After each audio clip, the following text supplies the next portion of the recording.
Here we go. Okay.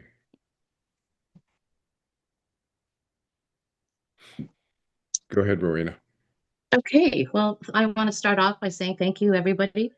Uh, Let me just mute my phone. That's the one thing I wanted to make mention is if you guys can all just mute your phone so that way there's no disturbance. And I've done that. Ah, Thank you very much for everybody joining us today. I'm very excited to welcome our special guest. Kelvin is a founder of Turning Within Meditation and Overcoming Fear of Death Foundation. He's been teaching meditation for over 50 years worldwide. He has served clients from 69 countries. What I love most about Calvin's meditation is how easy it is to follow. Whether you are new at meditation or have been practicing this for years, you will get something of value from what he shares. He's also an author and has written several books. One is Overcoming the Fear of Death, and the other is Marcus Aurelius' updated 21st Century Meditation on Living Life, which is an amazing book. And the third, After the Afterlife, Memories of My Past Lives. I'm so glad he's here with us today. Please welcome Kelvin Chin. Thanks, Rowena. It's great to be here with everybody. Oh, Um, thank you for coming. you're very welcome. So, my understanding is that all or most of the people who are here have lost loved ones. So the first thing I'm going to say to you is my heart goes out to everybody who's lost a loved one. And it doesn't matter if it's a child, a parent, spouse, sibling, friend, and anybody else on any other category I'm leaving out. Um, a loss is a loss, and especially if we're close to them. And we all have different levels or different degrees of relationship with different people. But the ones that we're very, very close to are especially the ones that kind of hurt the most in terms of the loss, the depth of the grief and so forth. So again, my heart goes out to everybody who has lost somebody who's especially close to them. Um, Today, we're going to cover a broad range of topics, and I'm going to leave a lot of room for Q&A. So, those of you who've been on any of my podcasts before, I've done 100 podcasts. I've been interviewed on 100 podcasts so far, and I have a YouTube channel. So if you've checked out my YouTube channel, which is called Kelvin Chin Turning Within is the name of the YouTube channel. But if you just typed in my name, Kelvin Chin, in YouTube, you'd find me. There's a couple of hundred videos there. But if you've seen any of my work or been in any of my classes, you know that my overall objective in what I do in my work is to decrease suffering and decrease anxiety and increase happiness and contentment and inner peace with people, regardless of what their culture is. As Rowena said, I'm in 69 countries so far. Um, it doesn't matter what religion, doesn't matter belief system. A person can believe in an afterlife or not believe in an afterlife. Um, doesn't matter what their belief system is. I help everybody. Um, so today, I want to cover some kind of general concepts with you, and then depending on what your interest is, we can dive deeper into any of them. Okay? So, a little bit of background about myself. I learned to meditate when I was a teenager, and I was really, really stressed out. I was not into spiritual stuff. I didn't know what spirituality was. I mean, I went to church, when I was a kid growing up, but I really didn't pay attention, to be honest, very closely. Went to Sunday school. My parents made us go, and that was that. And if you had asked me when I was a teenager, going through this incredibly high anxiety period for myself, about spirituality, I would have thought you were talking about religion, and I wasn't into it. I didn't know that there was anything other than religious uh, you know, institutions and so forth and so on. Um, so I'd never really read much about any of this spiritual stuff and so forth and so on, but I learned to meditate and it turned my life around and my stress reduced and released and I got rid of it. Now, so you guys see me right now on your screens. I shave my head, okay? It's the classic male pattern baldness thing. So I shaved my head. But when I was a teenager, I had a full head of hair. My hair was down to here, full head of black hair. My hair was down to here and it parted in the middle. So the last thing I was going to do is join some meditation group where I had to shave my head, you know? So I was not into that kind of meditation. And I learned to meditate with Maharishi Mahesh Yogi's organization, the TM organization back then. And I was an international leader in his organization. And we wore suits. I had to cut my hair anyway, but we wore suits and ties and so forth. And I was teaching uh, officers in the U.S. Army, full bird colonels, if you know what that is, lieutenant colonel and full bird is they call it full bird colonel because their insignia is an eagle. It's a bird, right? Eagle. So they call them full bird colonels as opposed to a lieutenant colonel, which is the next rank lower, silver cluster. Anyway, I was teaching people in the officers in the U.S. Army who were twice my age or three times my age when I was 20 years old, basically in my early 20s. And I taught in Korea on all the Army bases and all the U.S. Air Force bases in Korea, including on the demilitarized zone. Um, and I've taught in corporations and so forth. I went to law school after I taught meditation full time for about 10 years in my 20s. I went to law school and then I had a legal career for about 25, 30 years.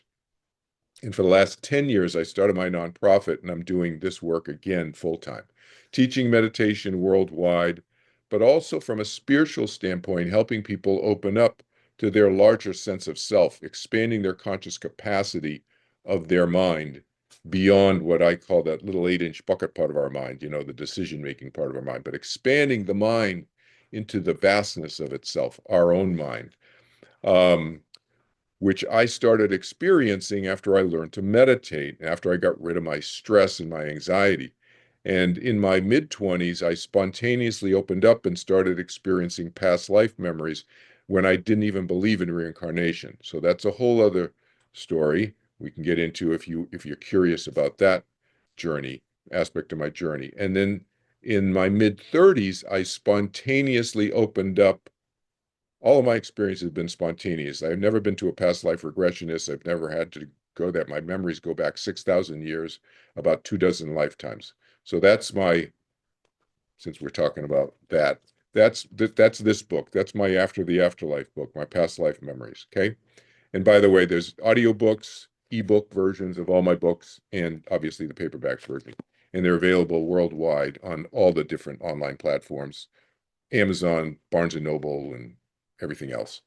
Um, Goodreads, et cetera, et cetera. Um, and then in my mid 30s, I spontaneously opened up to the other side and started getting communications with beings in what you might call heaven or the afterlife or whatever. I just refer to it as the other side because I try to use language that's not religious, you know. But you know, if you're Christian and Muslims with, you may call it heaven, etc.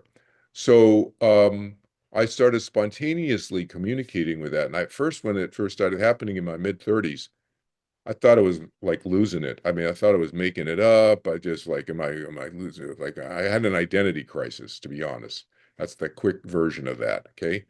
And it went on and it's continued to go on for the past 45 years. It's very normal and natural to me now, um, all of this communication with the other side and just being able to experience the other side. What's heaven like?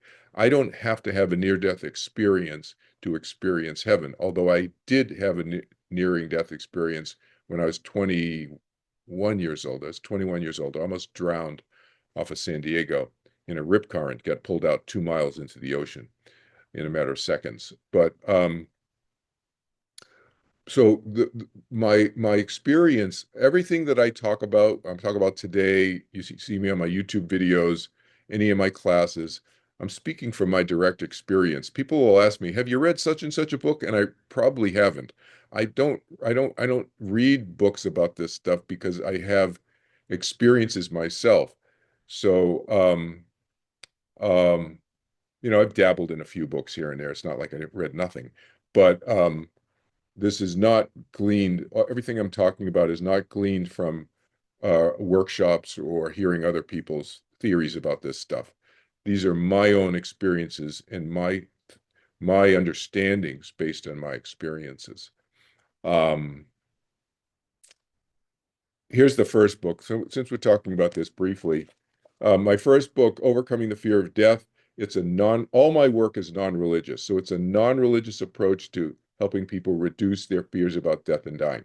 And if you don't have any fears about death and dying, it's a good book to help you learn how to speak to other people who have different belief systems from you. So you don't have to learn all the details of somebody else's belief system, but this book will give you a good overview on terms of how to talk with other people who may not even believe in an afterlife, for example. Okay. So I use this book and I'll speak I'll do continuing education trainings for healthcare workers, for example, because they're dealing with people with all kinds of belief systems, right? Who may not be the same as that particular nurse or doctor's belief system. And so this gives them some tips in terms of how to talk to other people so you're not stepping on their toes religiously or belief wise or whatever, you know, and they remain open and receptive to whatever you're saying, right? So this is the book Rowena mentioned, Marcus Aurelius Updated. This is a collection of 67 essays that I wrote over about a 10-year period. And the essays are not about death and dying, they're about living life. And so there's a chapter on emotions, there's a chapter on life principles, balance, ego, unconditional love, friendship, suffering and happiness. These are all just some titles of some of the essays. There's 67 essays in here. There's a chapter on meditation, and the longest chapter is on spiritual concepts, attachment and illusion. Can we manifest things in our life? Spiritual materialism, spiritual insecurity, the meaning of life, free will. These are a few titles here. Um, you know, Dualism versus non-dualism, love and self-interest, and so forth. Angels and fear, karma unbundled, et cetera, et cetera. So they're short essays, like page and a half, some of them, 3 pages, some of them. So so quickly in terms of overview, I'll speak for a couple minutes and then open up to questions. So back to the overview perspective. I learned to meditate when I was in college, and what I now teach, I've moved away from that organization because they got into other stuff, and I wanted to stay focused on meditation. So what I teach, I call turning within meditation. Now that's why you see next to my name, you'll see it says Kelvin Chin, turningwithin.org. .org is for nonprofits. So Turning Within is the name of what I call the meditation that I teach now. It's very easy. You only have to do it 10 to 15 minutes each time, twice a day. That's it. Very easy. No concentration, no controlling the breath. You're not using your breath. There's no clearing the mind of thoughts. You let your mind think. So it's very, very different from 99% of the other meditation techniques out there, which generally involve controlling and concentrating and focusing your mind. No, this is very, very easy. So, quick summary on that. It's always made no logical sense to me that so many techniques of meditation involve focusing the mind. Because when you focus the mind, what is that? That limits your mind, doesn't it? That's what focus means. It means to limit, it means to concentrate, it means to hold your mind in one position or one place.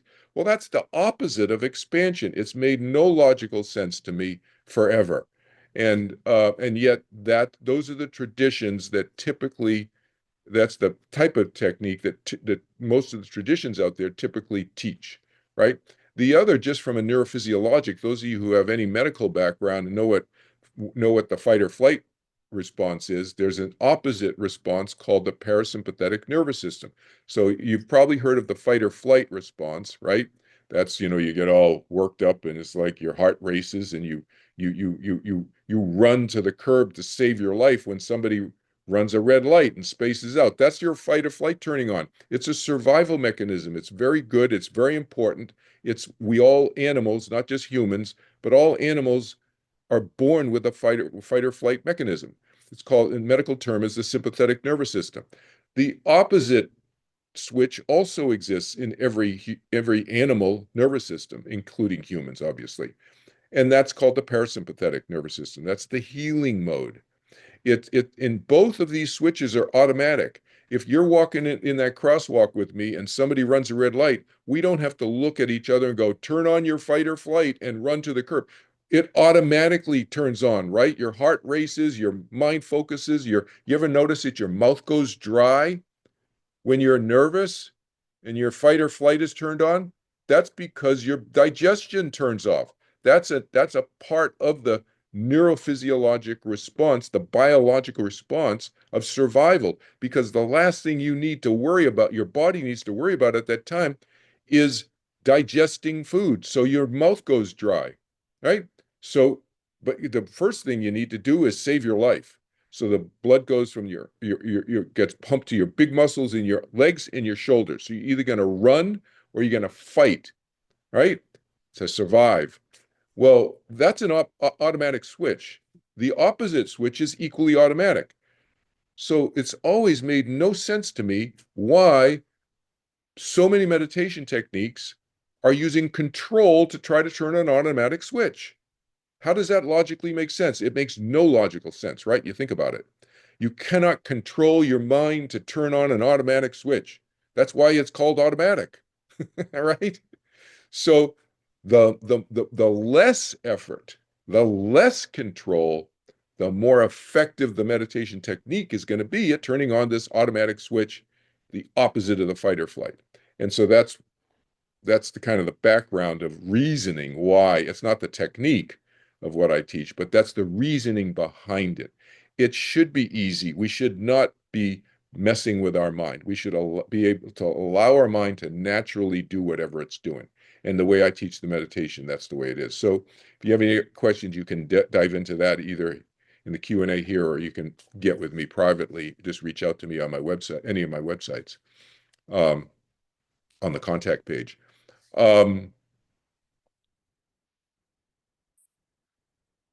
As I said, my past life memories go back many, many thousands of years, and they happen just spontaneously. Um, so we'll see if anybody wants me to talk more about that. I'm going to open it up to questions in a second. And then communicating with the other side. So I'm going to tell you a quick story that some of you know because one of you was sitting next to me when this happened the day before yesterday. Can we get communications from the other side from dead loved ones? The short answer is yes. Um, First of all, what continues after we biologically die? Our mind, our soul, our spirit. So I use plain English because, as you guys know, I've been in so many countries. Sometimes these other countries, my students and clients in the other countries, English is their third or fourth language. So I use simple English, right? So I say the mind, but we're talking about larger sense of self, the mind, soul, spirit, whatever, consciousness. That continues, and we don't forget who we are. The personality continues into the afterlife, into heaven, and so forth. You remember who you are. Those of you who are mediums or have had or been to a medium, you know who are you talking to. If you're not talking to somebody who recognizes you, obviously they retain their memory and their personality, and they know who you are, right? Um, can they communicate with us? Yes. Is it as easy as some people think? It's not that easy. So the frequency needs to kind of match up, and they're right here. In cartoons and in movies and so forth, even I will sometimes say up there, there's not an up there in heaven. It's just a figure of speech. It's right here. We just can't see the souls and so forth. Most people can't. Sometimes I can see them, And some people can see them like a lot. So you may know some people. You may be one of those people. But it's right here. It's just a matching or mismatching of the frequency. And most people mismatch, so they don't see it and they cannot communicate. But there's many, many different ways that our friends on the other side, we'll just call them, can communicate with us. They can give us signs. They can actually, I have audio experience and mental telepathy, and I've also seen energetic bodies and so forth and so on. There's different ways, different sensory ways of experiencing um, communication with with dead loved ones. They can also send insects and animals and so forth to visit with us because it's much easier for them from a frequency standpoint, for their frequency, our loved ones on the other side's frequency, to connect with a biological being's frequency on this side, who's kind of in a more, let's say, receptive state, because humans are like, our minds are, you know what your mind is doing. It's like all over the place all the time, right? Whereas most animals, uh, again, there's a range in animals. Okay, I'm not saying all animals are like this, but there's a range. Some are more self-aware, and some are less self-aware. Some are more easily, their minds, their consciousness is more easily manipulatable, right? It just is. It's just the way, there's a range of how of the thinking capacity and the ability of complex thought in different animals. There's a range. Okay. Um, and so with insects and some other animals, birds, for example, I have found that with those two categories, this is a generalization, but with those two categories in particular, a lot of communications from our friends on the other side through birds and insects in particular. Again, not exclusively, but just a generalization. So a couple of days ago, I was with one of you, and we were sitting outside on your back deck, and we were meditating, and we meditated. And during the meditation together, obviously eyes closed. So I do it. We meditate with our eyes closed. Okay. I know not, and I understand that not all meditations may be like this. So I'm just explaining to you for sake of the story. Our eyes were closed, so I can't see anything, right? It's the back of my eyelids. But I heard this hummingbird. I don't know if it was one or two hummingbirds because I had my eyes closed, right? But it was buzzing past like, and I've been next to hummingbirds before. In fact, I was at I went on a tour of Alcatraz with my son. I'm in San Francisco house sitting right now. I usually live in Los Angeles, and we went on a tour of Alcatraz, and there were a whole bunch of hummingbirds out there on the island of Alcatraz. So it's just with a bunch of hummingbirds literally 4 or 5 days ago, and maybe they were about 6 or 7 feet. And I've been with hummingbirds in South Carolina and all over the country before, but mostly they're 6, 7 feet, 5 feet, 10 feet away from me.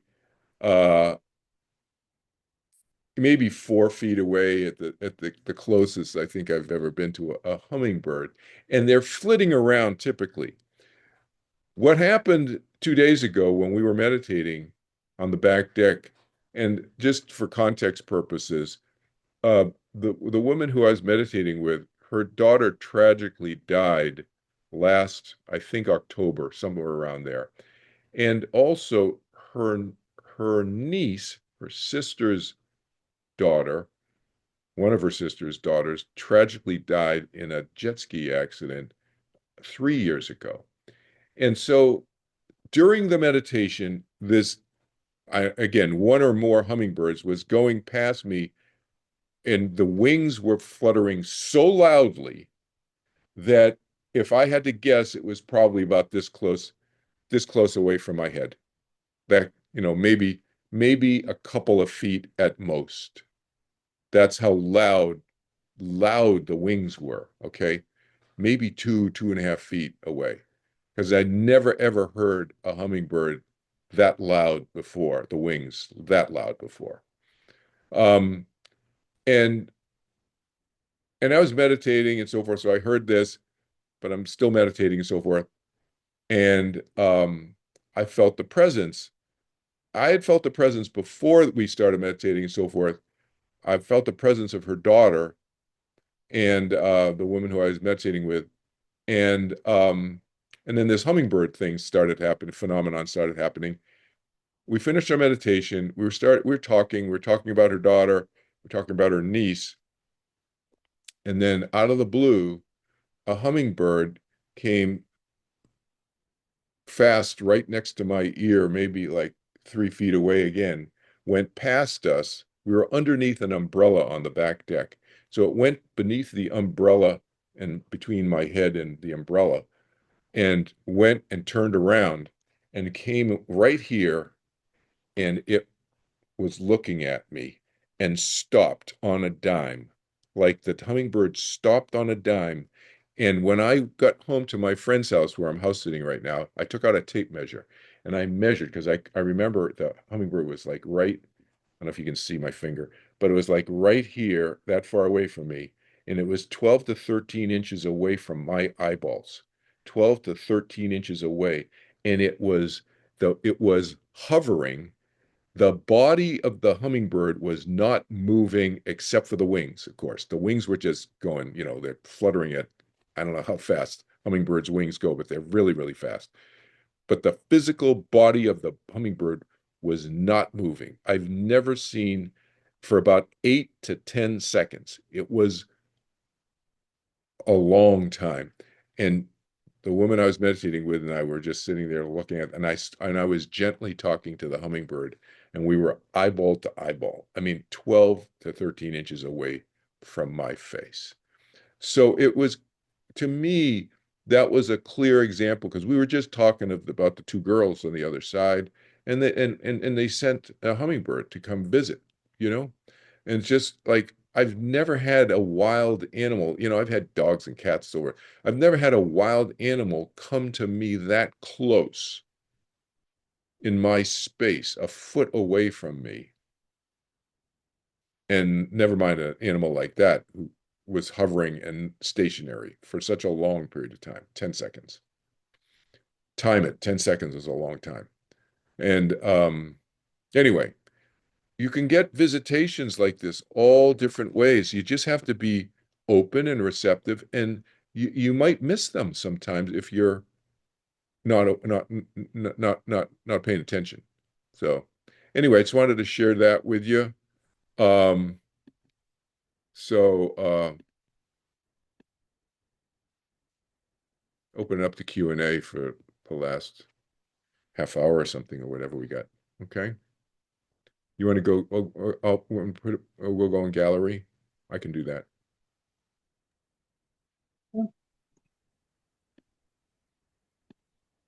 Here we go.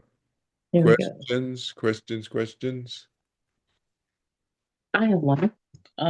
Can meditation work on people who have a hard time meditating, have a hard time focusing?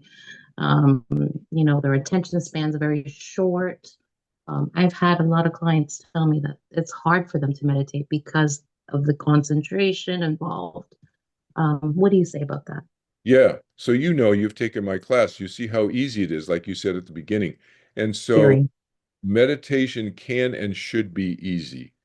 Um, so again, I studied personally with Maharishi Mahesh Yogi. He's the guy who taught the Beatles to meditate, so forth. And I think he will be known in 500, 1,000, or 5,000 years from now as being that guy who finally said it can and should be easy. It should not involve concentration, controlling the mind. It should not be about trying to blank your mind of Hmm. thoughts. You know, that's like, you know, that's the opposite. Um, that's the opposite. Okay. You just easy and effortless. That's the path. And that's how I teach the technique. So I've taught, as you know, I've taught so many people who have um, tried other meditation techniques and found they couldn't do it. And then I teach them and they find, well, wow, this is so easy. And so, I've taught thousands. I've taught probably 5, 6, 7,000 people so far. And I'd say at least half of them, maybe more than half of them, have tried every other meditation technique that exists on the planet. And they Hmm. all find. And look, I've taught Buddhist monks what I teach. I taught Buddhist monks. They're already doing Buddhist meditation in the monastery all day. That's what they do, right? So, and they all would come back, tell me, they get more out of their meditation now in the monastery, now that they're doing what I teach first. 'Cause I think it's because it's easier, you know, but I don't tell people what to do. I don't tell the monks what to do. I'm respectful of what their lifestyle choices and whatever their religious choices and so forth and so on. But, I'm here to help people and help them move forward in whatever way. And it's easy. It's easy, easy, easy. Now, the other thing about the meditation is that, Julie, maybe you want to say something about meditation too. I just saw your note. Um, the other thing about the meditation is connecting with our dead loved ones, because some people will just learn they don't have anxiety. Well, they may be stressed out about losing a loved one, but their main reason sometimes they come to me is because they want to connect with their dead loved ones. Um, and what better way to do that than to um, expand your conscious capacity of your mind, right? So if you're using a very small part of your mind, you're not going to be very effective at connecting with anybody, whether they're on this side or the other side, right? But seriously, that it's a major component of connecting with dead loved ones is expanding our capacity of our mind, right? Julie, do you want to say something? I did. I apologize again for being so late.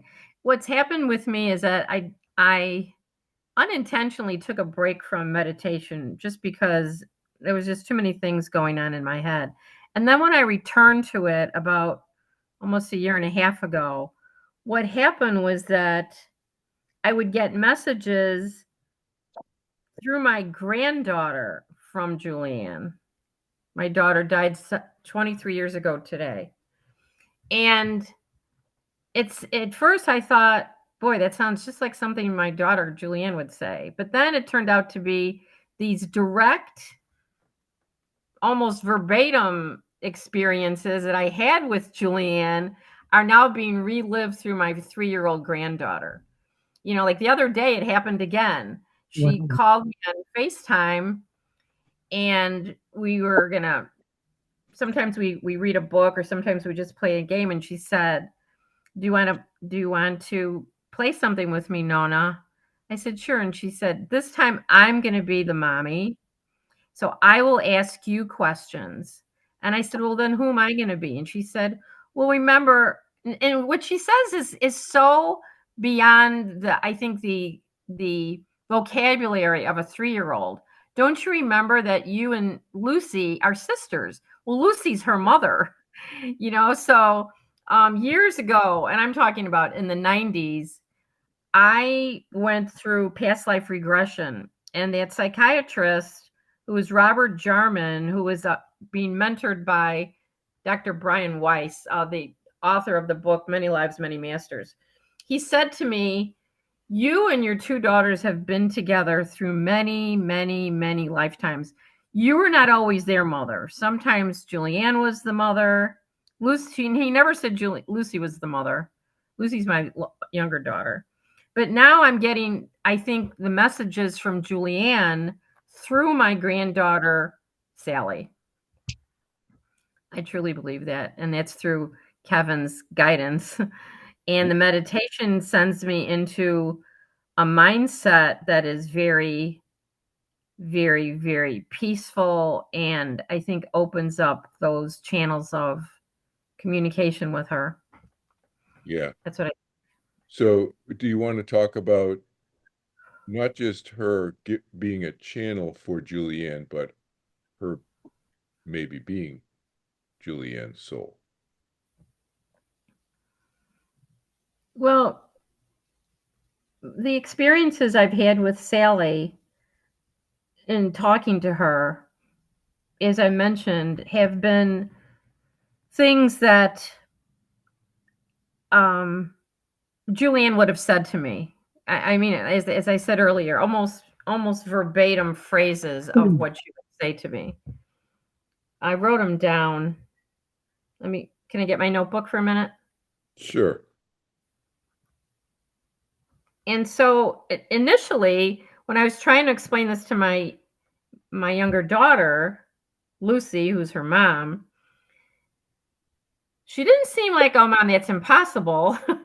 She just, I think, was kind of confused by it. But And understand, people understand, Lucy is a younger sister of Julianne, who died 20 yeah, years ago. And yeah,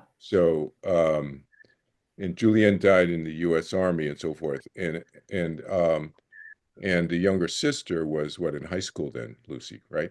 yeah. Lucy was 18 when Julianne died. They were 7 years apart. Right. And Lucy is now, what is she, 40, 41, 42, something like that? 41. 40, 41. Yeah. So, Yeah. and she has two children, two young children, a 3-year-old daughter, And a 7-year-old. 7-year-old son. Like, for example, here's something that nobody could ever imagine this discussion. So A just couple of times yeah. let me just so you guys know, Julie is speaking. Her daughter's Julianne, just so you kind of keep the names separate. You know, Oh, yeah. two different people, but the names sound similar. And I've been coaching her through this for the last several years, because this started percolating, it's like, and Julie was going like, what the heck is going on here? So Mhm. I've been helping coach her through this.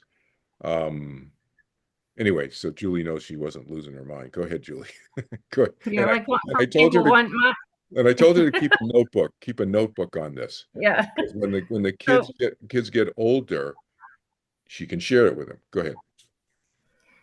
for example, my mother died in 1981 from a mosquito bite that gave her West Nile virus. Okay, very, very few people know that. Of course, my my daughter knows it, and my Julianne was the only grandchild my mother had at the time of her death. So a couple of weeks ago, this is, I think, the end of I dated this March 30th. Sally is 3. So she was getting my daughter Lucy was putting her to bed, and she had a baby doll, and she has a baby doll, and she said, "Oh, mommy, I'm very upset." And she said, "Why are you so upset?" And she said, "Well, because my doll got a mosquito bite today, and I'm sure she's going to go to heaven because of the mosquito bite." And Lucy said, "Well, how do you think she got the mosquito bite?" And she said, "Well, remember when we were outside in our picnic, and then you and Daddy and I were planting flowers? I'm sure it's because the mosquitoes were near the flowers." Well, that's exactly how my mother died. My mother died from a mosquito bite planting flowers at the cemetery for her mother. So I don't think that's a coincidence. I don't believe in coincidence, for example, for any reason, whether it's my everyday life, or a lot of times people try to bring that up in a spiritual discussion. I don't get it. One time, and this has happened more than one time, Sally will say to me, "Nona," she calls me Nona, which means grandma in Italian. "Nona, your mommy's mommy, right?" And I'll say, "Yes, Sally, of course." And she said, "But do you know that you're also my mommy? So I'm going to call you mommy from now on." And, that is something very, very, again, I don't think a child could create these ideas in their head independent of a life experience. So she, in that same discussion, she said to her mother, then, "Okay, so Nona is my mommy and she's your mommy," she said to my daughter. So again, I think she puts these things together, being guided by Julianne's spirit, which I believe is coming right through her. Yeah, and then Bob, Bob, who's this 6 or 7-year-old brother. has talked Mhm. about that has told you about he told somebody about going to talk to his younger sister about past lives. Yes. This is the 7-year-old boy saying, "I'm going to go talk to my sister with Sally, who's like 22 years old, about past lives." Anyway, so my Thank you bottom for line, letting me share that. yeah, now thanks for sharing it. My bottom line with all this stuff is not whether or not is it absolutely accurate or that. To me, what's most important is keeping children open and receptive to whatever and not shutting them down. That's the main thing because they're going to figure it out themselves in their own time, in their own way. And so, to me, as parents and grandparents, that's the way I've worked. My ex-wife and I worked with our children, and my children are very open to this stuff. They're born into it. I was having past life memories for 20 years before my kids were born. So, so it's just very normal and natural is what I encourage. If any of you have children or grandchildren or nieces or nephews who start talking like this, is to just be very matter of fact about them and open-ended with them. Let them tell you what they're experiencing and what they're feeling and what they're thinking about it. That's what's important, you know? Other other comments, questions? Yeah. Yes, Roseanne, yeah. You got to unmute yourself. Let's see. Do you see the button I kicked a prompt to you? Thanks. Well, I'm intrigued by past lives and the connections or the people that are in our lives now. Were they definitely part of our lives in the past? And how do we figure that out? Oh, it varies. So they may have been and they may not have been. And so it depends on the individual, right? It's just like anything.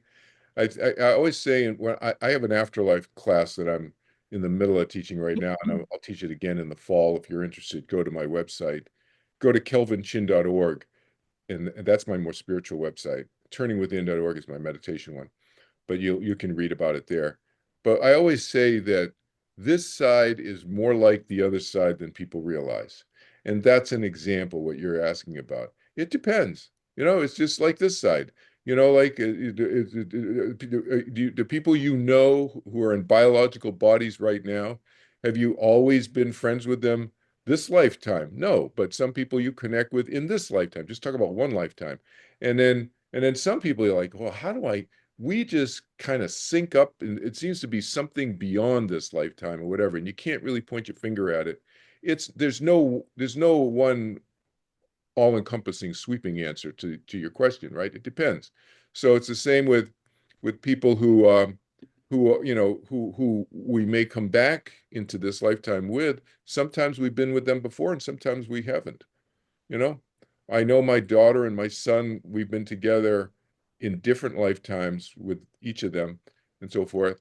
um, and sometimes you get a sense of it, and sometimes the other person will have a memory, and you can kind of corroborate and say, oh wow, that is the same, that sounds like the same memory that I have. So there's some sense of external corroboration that you can get, not always. um, I always point out to people that there's no absolute answers to any of all this stuff. It's just we're interpreting. Is was Julie's story, is the 3-year-old a reincarnation of her daughter who died 23 years ago? We don't know. Is it is or is she getting information is being fed through the 3-year-old from the soul on the other side? We don't know. I mean, that's for the parties involved to have a feeling about and get a sense of. But the absolute accuracy of this stuff to me is not the important thing. It's the what we do with it. It's the what we do with it now in our present life, and how does it enhance the quality of our life right now. I don't know. Does that help? Absolutely. Yeah. There, can I add one more thing? It's in reference to the comment that my grandson made, that I went through my notebook to see when did that happen. I was talking to he was talking to his mom one night before he went to bed, and he was asking his mother about past lives. And Lucy said to him, "Where did you hear the term past life?" And he said, "Well, I heard you and Nona talking about it the last time that she was here. And I also asked Sally about it because when she was on that bridge, I wanted to know more about it." And then I thought to myself, what bridge are you talking about? Again, he said, "Well, Sally told me that she promised that we would talk more about it. So that wasn't good enough for me. So I went to the librarian and I asked her if there were any books that I could read about past lives." My grandson is 7 years old. So the fact that, number one, he was so interested in it. And then he said to his mom, "Well, I've got a lot of information about when Nona comes back. I'm going to ask her more about it. But Mommy, aren't you glad that Sally came?" I wrote it down. "I'm so happy that she came to us in this life, Mommy, aren't you?" And he's talking about his sister. So even though all of these messages have come through me, or through Julianne, through my granddaughter, Bruce is connected in some way. I just haven't figured out. He hasn't verbalized that yet as clearly as Sally has. Yeah. Is his name Yeah. Bruce or Bob? Bruce. Bruce, the 7-year-old? Yeah. Oh, Bruce. Yeah. Okay. Cool. And remember when Julianne was transferred to Arlington National Cemetery 4 years ago, I was so frazzled about it was a result of a lawsuit. It's a complicated story, which I'm sure none of you want to hear. But anyway, the night before, I had not slept for 2 days prior to this transfer. She was going from a Chicago cemetery to Arlington National in DC. And my mind was just not at peace about this whole thing, even though it was court ordered that she be moved. I was not at peace about this decision. I thought, should I have thought more about it, not challenged my family about the transfer? Anyway, I finally fell asleep about 4 hours one night. I had not slept for 2 days in a row. And Julianne came to me in this dream. She was at the Chicago cemetery in this dream. And remember the movie Wizard of Oz, where Dorothy came out of that? She was trying to open those storm doors in the dream because of the hurricane or the tornado that was going on. So Julianne comes out of her grave site in a similar way. She had a flat stone grave issued by the Army. So she comes out of there and she's all messy and dirty in her uniform. And I said, oh my gosh, she comes over to the car and she said, "Mom, do you have a baby wipe or a brush or something? I'm a mess. I need to clean myself up." So she does. She comes over to the car. I give her something. She pulls herself together, brushes herself off, and then turns around and salutes the big marble tombstone that has our last name on it, because both my parents were veterans. She turns around, gets in the car, and I said, "Are you sure you want to do this?" And she said, "Mom, they never wanted me to be buried in that plot at the beginning. Don't you remember how difficult that was?" Well, I did remember, but again, you're trying to connect something that you don't realize is real. So anyway, I said, "Do you want to go out to lunch now?" And she said, "No, we can't go out to lunch. You've got to take me to O'Hare because these are military orders and I can't be late." So when you go to O'Hare Airport in Chicago, for military flights, it's like a maze getting to the right gate. So I bring her there, and then she gets out of the car, she kisses me goodbye, and she said, "Okay, I'll see you and Lucy tomorrow." She was leaving the next morning, obviously. So the next day now this is a dream, I woke up and everything. So now the next morning, I'm really at O'Hare Airport. I had to be there at 5 a.m. When I got into my taxi and gave him the directions to which gate, he said, "Well, that's like a maze to get there. We went exactly the same route that Julian took me in my dream with her. Exactly the same route. So again, it's not coincidence, it's Yeah. Yeah. something else. Yeah. No, well, they can, you can foresee, that goes to the idea of seeing the future. You can foresee certain things to a certain degree. And the closer they are in time, the more accurate, the more likely you're going to be accurate about what you're foreseeing. So I talk about that in some of my books in terms of some memories that I had and some stories about me having visions and so forth in some of my other lifetimes. Other questions? Other questions? Yes, Sam. You got to unmute. You got to unmute yourself, Sam. There you go.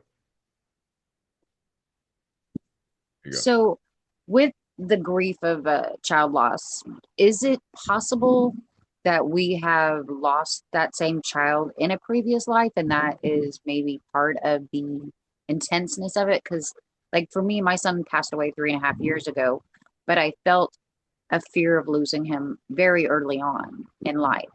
Yeah, that's And I very, wonder if I knew that I'd lost him before. yeah, maybe subconsciously. Maybe you subconsciously had some memory, some vague memory that wasn't real crystal clear. But yeah, that can happen. I mean, and if you think about it, just think about ch mortality, at birth, right? How Right. over history. I'm just not talking about this lifetime. I'm talking about, historically over the last 1,000, 2,000 years. You don't have to go back millions of years. You just imagine how bad it was, millions of years ago. But just even 1,000, 2,000 years ago is a huge. The child mortality, the birth mortality is like huge. I Right. mean, like Marcus Aurelius, who I talk about in this book, so forth. I have memories of being Marcus Aurelius. So anyway, that's my memories go back thousands of years, as I said. My wife and I, we lost 9 of 15 children before the age of 10. Wow. 6 children survived. That's historically known. 6 children out of 15 children survived after age 10. 9 died before age 10. And so in ancient Rome, that's when you had good doctors and food and water, clean water and everything that like we did. But most of the population in ancient Rome, there's a 30% mortality rate at birth. 30%, it's like huge. So you imagine the grief that people carry for how many lifetimes, right? Yes, and that's what I wonder is because I mean he was 24 when he passed, so but there's such a there was such a fear of losing him for so many years Yeah, that it felt like it was destined. And I don't think his passing was destined. It was an accident, all of those things, but like I like we had been down that road before. We even talked about not getting weird after one of each other died. And as my son, it's weird when you're like, don't get weird when I die. And right, he's doing the same thing back to me. right, And these are conversations. And I do get signs. Like I got a sign from my dad on Easter. My dad passed away 18 years ago, and I live in Pensacola, Florida, but he had a business card from the 1980s that floated down on my foot in Pensacola, Florida. And we lived in St. Louis, Missouri 40 years ago when that business card was made. And it just floated down. And I tell people it's because my dad was like, stop talking to your son, talk to me once in a while. Like he wanted some attention. And I Mm, feel like I'm trying to be really open to all the signs that come through. Like it's not always going to be Austin. Like obviously my dad sent me his business card, which right. I think was random. But it was a handwritten business card too. And how did it last 40 years without having a mark? Yeah, yeah, exactly. You just there's all kinds of stuff like this where you just scratch your head and you kind of go, "Well, it's interesting." Yeah, yeah, yeah, yeah. Yeah. But no, I think you're right about the destined thing and the mem.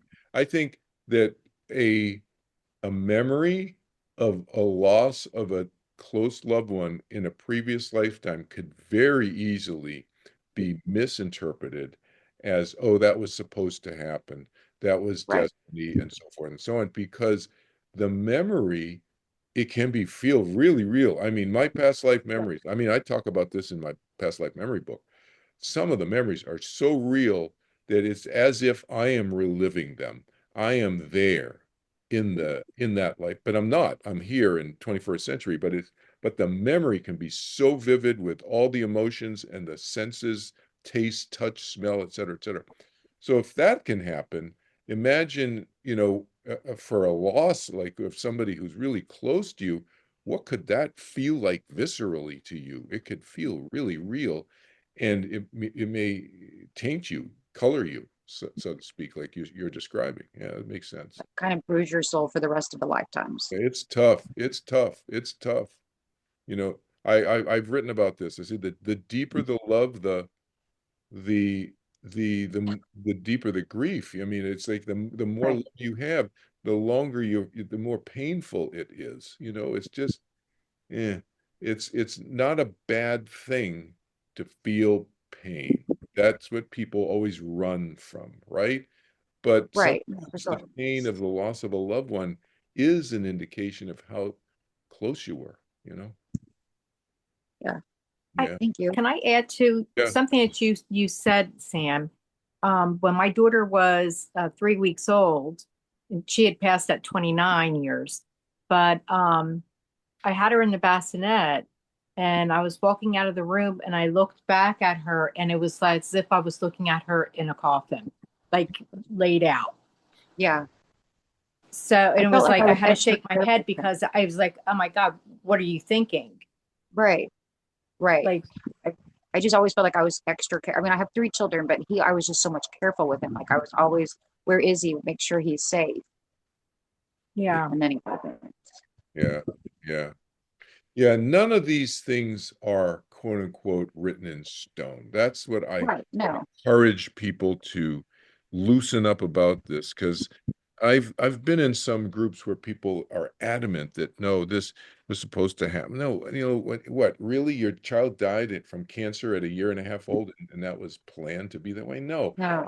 there are things that happen that are unexplainable, and mistakes in the DNA can happen. I mean, we call it a mistake or whatever you want to call it, but it's in other words, abnormalities, we'll call it Right. what it is, can happen. And so these things, you know, bad stuff can happen to good people. That's the reality, Absolutely. you know. Right. So it's And not, if you clear your mind more and you just have to take out all the pollution, all the people yeah, that are telling you that the yeah, spiritual world is evil. And I'm a right, preacher's daughter, and I've long stepped away from religion, but I have to take all the outside voices out that keep telling me that when I talk to a medium or even someone like yourself, that I'm entertaining the wrong. And I don't, I argue constantly about it. Like, how can you talk to God or a prophet and I'm doing something wrong when my son's not evil? So like, how, exactly. it's really trying to block out the pollution, because it's a lot of pollution that are just people. Yeah, no, exactly. Alicia, I did mean, even Alicia, did you have something to say? I see a post in the chat room. Was that old, or did I cut you off, Sam? Uh, no, it's okay. Yeah. Alicia, did you? no, it wasn't. Oh, I was listening to everything everybody was saying because I kind of understand what she was saying too, because that's how I felt like I had a dream about me in a black space before my son passed, and like the next day he was gone, Mm, and I was at work when it happened, and I still try to wrap my head around that. mm, yeah, So, yeah, yeah. so I was listening to what she was saying because I was like, I was feeling the same way. Mm, mm, I had a dream about it, but I thought it was somebody else, but all the while it was him. yeah. That's so sad. Yeah. Yes. Any other comments or questions? I just It's hopped on Dominique. a little while ago. This is Dominique, yeah. Yeah. I heard my son um the day after he passed, the second night. I heard him. It was the first time I was alone.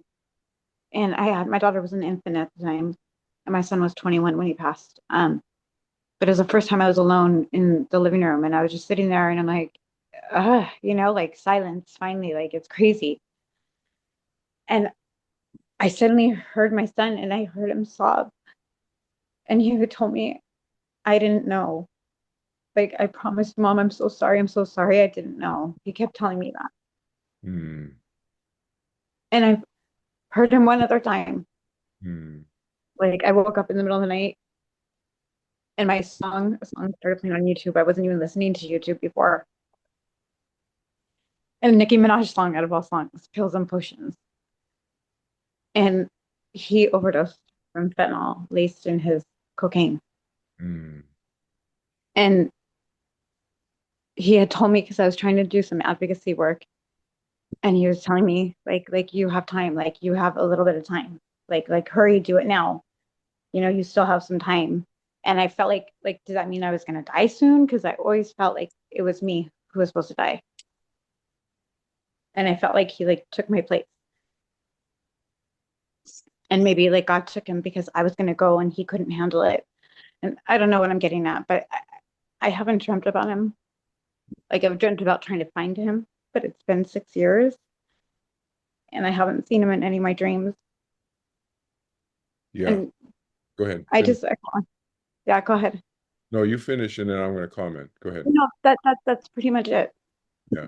So the last thing that you said, Dominique, you notice the last thing she said about she hasn't heard anything from him for 6 years or so on. So the thing is, for two things on time. So first, or several things actually, the issue of how come I haven't heard from them? This is I hear this a lot, right? How come I haven't heard from them? First of all, they're doing a lot of other stuff on the other side. They're not just sitting around, okay? There's a lot of acclimation. They're adjusting to what it's like being a light being. They don't have a biological body. They don't have to go to a job and da, da, da, da. It's very different. So they kind of adjust. There's an adjustment period on the other side. There's also the fact that time, the experience of time in heaven is very different from here.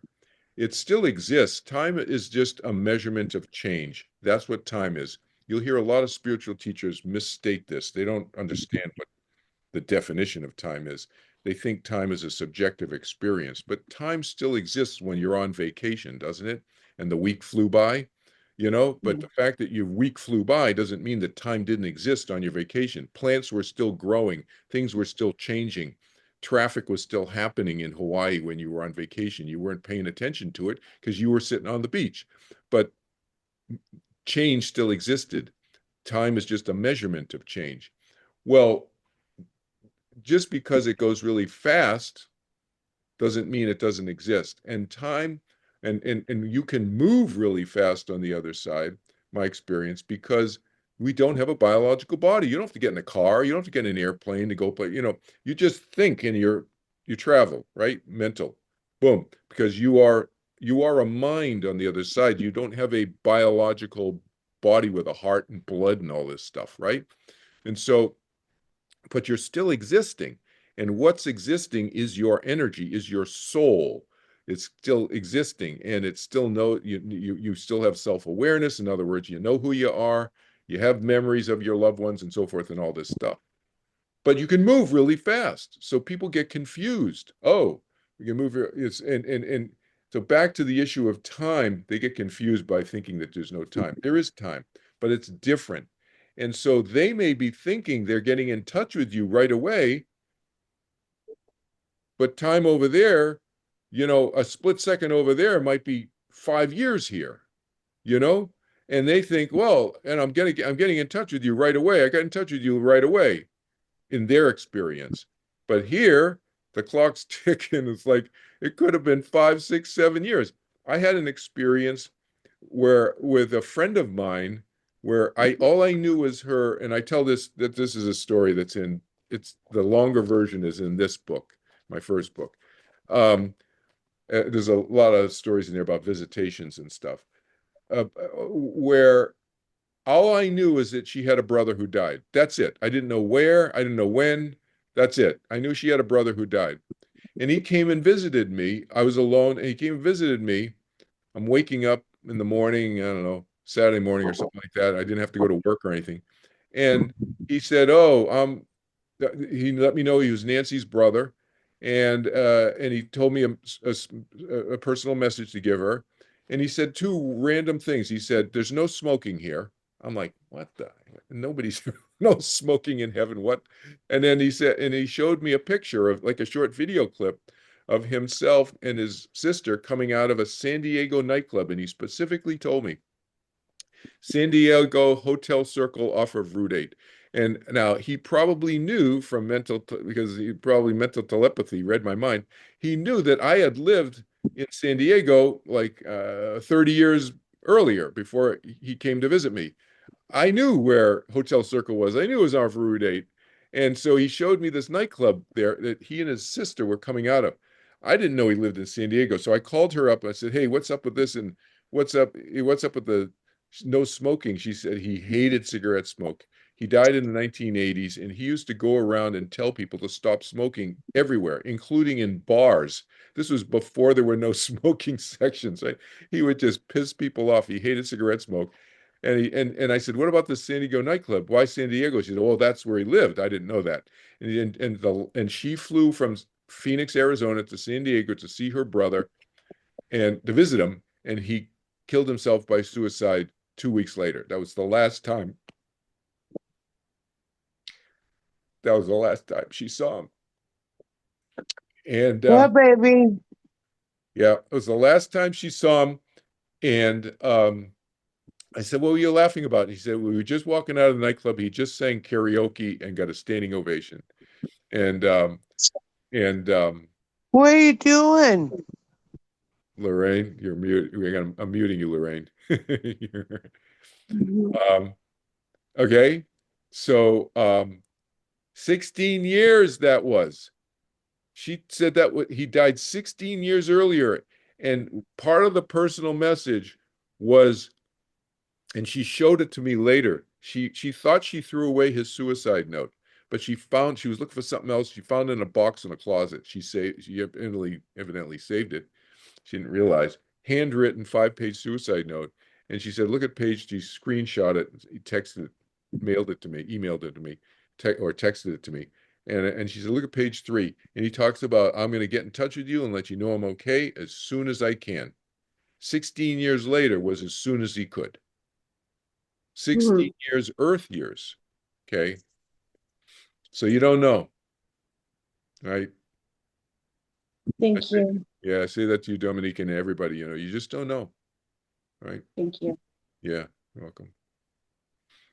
Okay. Anything else? Anything else?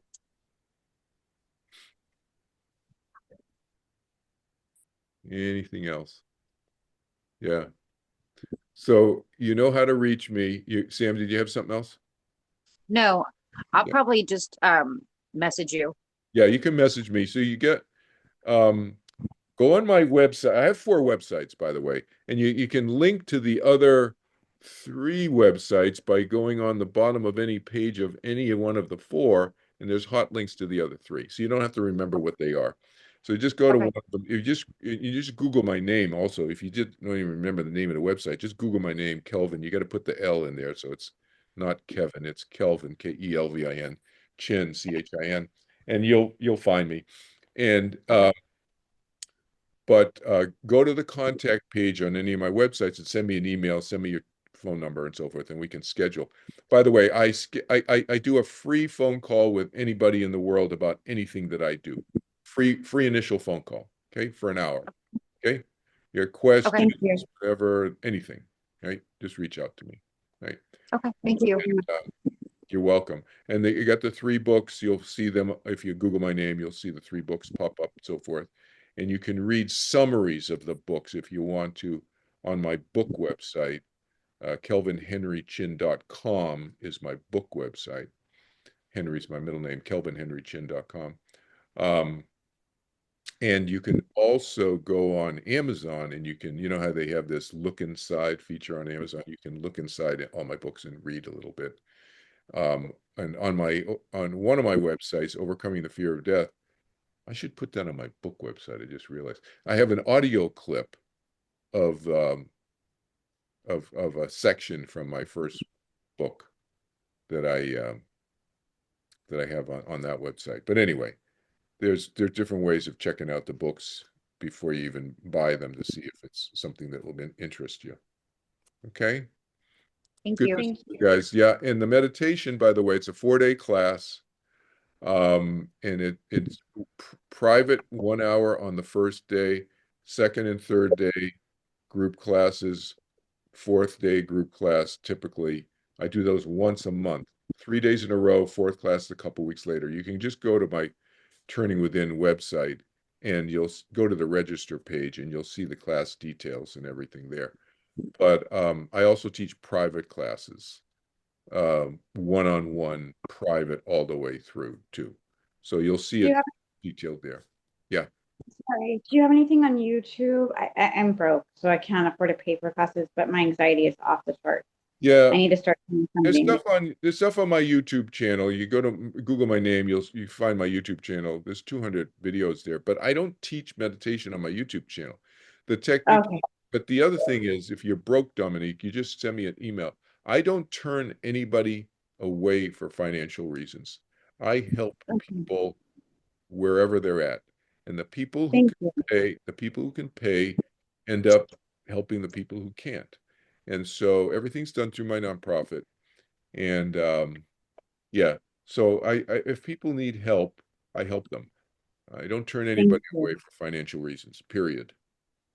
Literally. Okay. Amen. Right. So yeah. So don't let the fees scare you away is the point, right? So Okay. yeah. And I teach a public class once a month. I have an August 15th class coming up, and then I got to schedule the September one.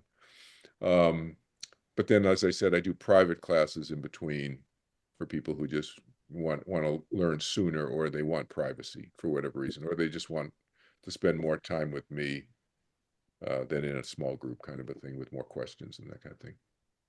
Yeah. Julie said, "You've been my lifeline." Thank you, Julie. Yeah. Hmm. All right. Anything else? You're welcome. Yeah. Melody? Calvin, are we still going to be doing the draw for today? Oh yes. Oh yeah. That's right. We're gonna do it. I'm giving a free book away. Melody, you got a question now? Yeah, I haven't said a whole lot just because I'm just more interested in learning about past lives. I mean, I've never really been all that interested, but when my sister invited me to come to this, I'm very open-minded about learning, and I want to find out when you're having your classes and fitting it into my schedule. I'm going to be going back to work this next month, but before that, my daughter's getting married, so I'm just kind of preoccupied with that. But I'm very I am very interested, in finding out Yeah. about personal, I don't know, revelations. Whether it's through the mind or because my sister just went through this past year of grieving the loss of her daughter, which you know about. Right. So I just want to be prepared in case something like this were to ever happen to me. I pray to God that it doesn't, but just having the knowledge, I think, is valuable. Yeah. No, I hear you. Yeah, just a quick thing on the past life stuff. So the first time it opened up for me, I was in my mid-20s, and I didn't know it had anything to do with past lives. I had a dream. I had a very disturbing, emotionally distressing dream. And I just thought it was a bad nightmare, kind of a thing. But Right. it was so explicit and it was so detailed. It was so Sorry. it was so real life, and yet I was like, ugh, shaken when I woke up. And Yeah. then about 6 or 8 months later, I was on a meditation retreat talking to a friend of mine about it, and I started to tell my friend George that I had this really upsetting dream. That's about all I said, something like that. And then he told me the rest of the dream. And he told me what I was wearing and where I Oh my was lying gosh. on the side of the road and this and that and blah blah blah. And he told me what my clothes and the sandals I was wearing, this and that. I said, George, what? How did you know this? He said, well, because I found you. I found you there 2,000 years ago in that ditch. Wow. I'm the one who That's found you. crazy. I I'm know. sorry. I know. He said, I'm the one who found you there that morning. I said, what? What are you talking about?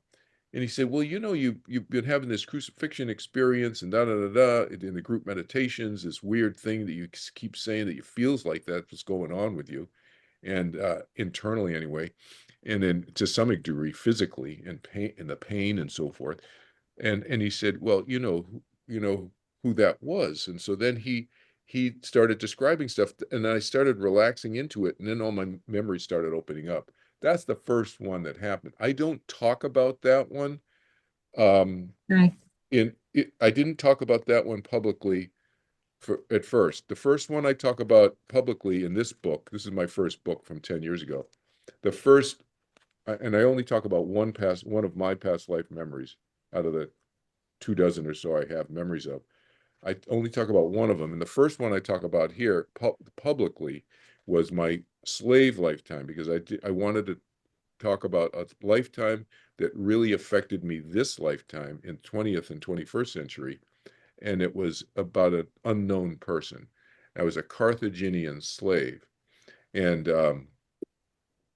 where I had a memory of almost dying on a piece of wreckage, on what I thought was the ocean because I couldn't see land. But later I realized it was the Mediterranean Sea, which is pretty big, right? And Oh, so, wow. and here's an example of how I connected the dots. I knew I was a slave because I remember being chained down. So who's being chained down in a Oh my rowing? gosh. And I was very dark skinned black. I was African. And and the way I figured out when it was and whose ship I was on was because I could see the ship, so I knew it was a long time ago, right? We're rowing, so that it's it's Wow. not the 1700s and then not the 1800s. It's older. It's very old, ancient. I'm rowing, and then I saw this thing come down, a big like a big plank, a big walkway that like 20 feet long, come down onto another ship, and it had a metal hook on the front of it, like a hook on the front that would hook onto the other ship, and then soldiers run across and were with swords and everything fighting. And so I looked that up. This is an example of how you can kind of connect the dots. So I looked that up, and I found out that the Romans, for a short period of time, relatively short, meaning like I think for 30 or 40 years or something like that, they used the thing they called a raven, because the hook on the thing, whether it was bronze or something, hook on the front, like the beak of a raven, like a bird. It would come down and would hook on to the ships. And who are they fighting? The Romans were fighting the Carthaginians. That's how I figured out it was about 2,300 years ago. I was a Carthaginian slave because I was not on the ship with the beak with the thing coming down. I was the victim of that. Okay, and then I learned by researching this. I don't. I, this is not part of my past life memory, but I remember later I had memories of this. But at first I looked this up and I saw that, oh, Carthage ruled the Mediterranean long before the Roman Empire did, because they had much better ship technology. Their nautical knowledge of ships was much. They could, they're rowing, they're rowing them, but they could maneuver, right? Their maneuverability. So they could literally do circles around the Roman navy and wipe them out. So they ruled. Carthage was the empire that ruled because of trade, right? The empire that controls the trade routes gets the money, Right. right? But then when Rome came up with this idea of equaling the playing field by making two ships a stationary platform in which the Roman soldiers could beat the heck out of the Carthaginian soldiers, it was as if they're on land, except they're on the water, by bringing this walkway down, and they would run across, right? And that's when they started winning what's called the Punic Wars. So I realized I was a slave in the Punic Wars. That's how I connected some of the dots, right? Anyway, the way it helped me this lifetime, and this is the way I suggest to my students to look at past lives if they have memories, is to look at how does it help you today? Because this is, who cares? It's cocktail party talk. It sounds cool. Oh, the slave in the Carthaginian Wars. But so what? To me, it matters only how it helped me today. And I've been laid off, this is a true story. I've been laid off 5 times since I was 50 years old. 5 times. wow. One company gets bought by another company, and we're the smaller company, and they got 3 of me. Whatever. I'm on the street. Whatever. That happened to me 5 times since 50. And age discrimination is a real thing, right? And so getting a job Yeah. again after you're 50 years old is not easy. And so, No. but I pulled it together. Now, I drew on this lifetime as a slave where I willed myself to stay alive on a piece of wreckage the size of a like two bedroom doors, like that big, on a piece of wreckage on the Mediterranean. I willed myself to stay alive. That's what I remember from that lifetime. That's the main thing I remember from that lifetime. And then I had other memories, but that's the first thing that I remember. I willed myself to stay alive. What does that tell you?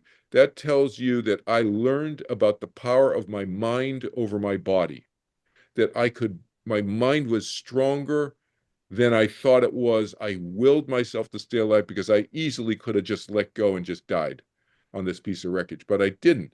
And some fishermen saved me eventually, whatever. But I was out there roasting in the sun with no food and water for I don't know how long. But I've taken that to affect positively my life this lifetime. Willed myself to go to an interview. I'm laid off again, and pull it together and not look nervous and act confident and engage with the interviewers and so forth to get another job. I did that 5 times since I was 50, this lifetime. And I credit that memory of giving me the power to do that. That's awesome. Yeah. Beautiful. So anyway, Well, I'm it's a sure little- I'll be sending an email to you. Just that's kind of how I express myself. I'm pretty good about, my expressive language in emails. So yeah, that's fine. Good. Good I to hear. appreciate all that you've shared with us. Yeah, you're welcome. Thank you. It's all it's all totally new for me. So I'm kind of a baby. Yeah, we're all babies in some way. In the scheme of eternity, we're all young. Yeah, I like to think that, I mean, my Yeah. body says one thing, but my mind says another. Exactly. Yeah. I know how that feels. There you go. Anything else? Any other comments, questions, anything from anybody? Yeah. Thank you so much for imparting your knowledge. You're welcome. You're welcome. Good to see everybody. Thanks All for right. Okay. Thanks So again. we have a draw. Oh, yeah. Are we still doing the draw? Yes, absolutely. We're So I gonna have the spinning wheel here. Sorry, I wasn't able to download the app So we're on gonna the, give away one of my to the people who are still here present. yes, One of each of my 3 books. perfect. So I'm going to spin the wheel. And the first winner is Donna. Oh, congratulations. Wow. Nice. Okay. So Donna, you're gonna get a copy of my first book, this one. Okay. And then the second book goes to whom? Michelle. Michelle. Michelle's gonna get a copy of this one. Wait. There's a collection of my 67 essays on all different topics. Wow. It's a lot of essays. And Yeah. the last person. What? Yep. Victoria. Oh, Vic. Vic. Congratulations, everybody. Well, Congratulations. Vic already has a copy of this book. Oh, does she? Yeah. Okay, well, can we do one more then? Yeah, we got to do somebody else because Victoria already, I know she has it because I just signed a copy for her. Yes, a couple days ago on her deck. Okay, so let's do that. And the last person is Sam. Nice. Damn, there you go. You get There the you go. Congratulations. you get the past Thank life. you, everybody, for All being right, here so today. you guys have to, those three people, Donna, Michelle, Sam, you got to send me an email from one of my websites, and you got to send me your mailing address so that I can, Amazon will send you a copy of my, I'll send you from Amazon a copy of my book. Okay. Perfect.